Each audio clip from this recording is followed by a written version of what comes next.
All right. Okay, so what are you going to do now with this quantitative data for your study? Okay. If your study's strengthened by reporting standard deviations and p-values, practice doing this in an Excel as soon as possible. Now, one of the things when you're reading other studies that are quantitative, you will typically see them report the mean, they'll report the standard deviation, and the p-value. All right? Those three indicators can help you replicate the information. In other words, if you're comparing to another study and you've collected a mass of data that you would like to compare, you get the means of the data you have, you get that information, and then you can look at across the board, you can do an aggregate comparison.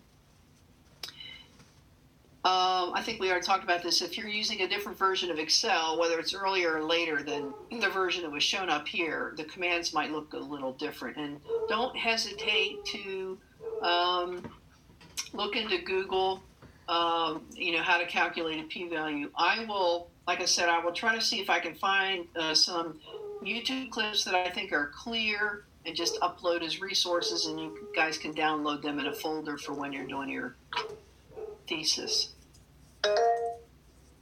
Yes, Donna? Can you use data to support a qualitative research?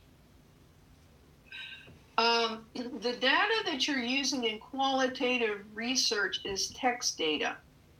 Okay. And certainly qualitative researchers, I just had, I had one of my graduates finish yesterday, a wonderful defense.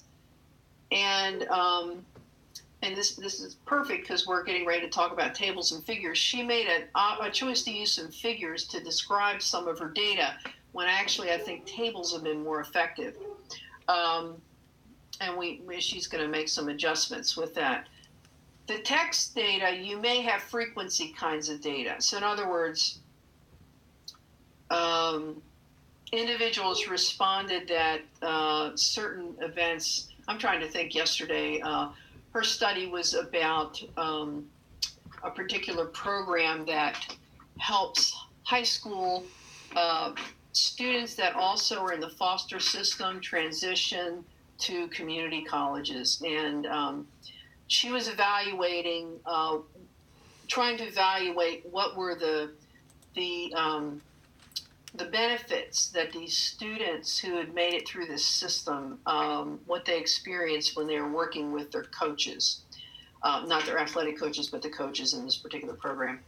And so she had some data that would show that, for example, students reaped themes that emerged that students felt that they had achieved more confidence to try things that they hadn't done. And so a table that would show say 17 responded with an increase, or in their text narrative, they talked about confidence. She could list that as a frequency of 17 with her N as 25 or 30. I can't remember what it was. And so she could display the data in that way, but it doesn't mean anything quantitatively, but it gives you a perception or a snapshot of, gosh, that was almost 80% of the individuals that applied. Confidence it was very important to these 25 people, or to 17 of these 25 people. Does that help answer your question, Donna?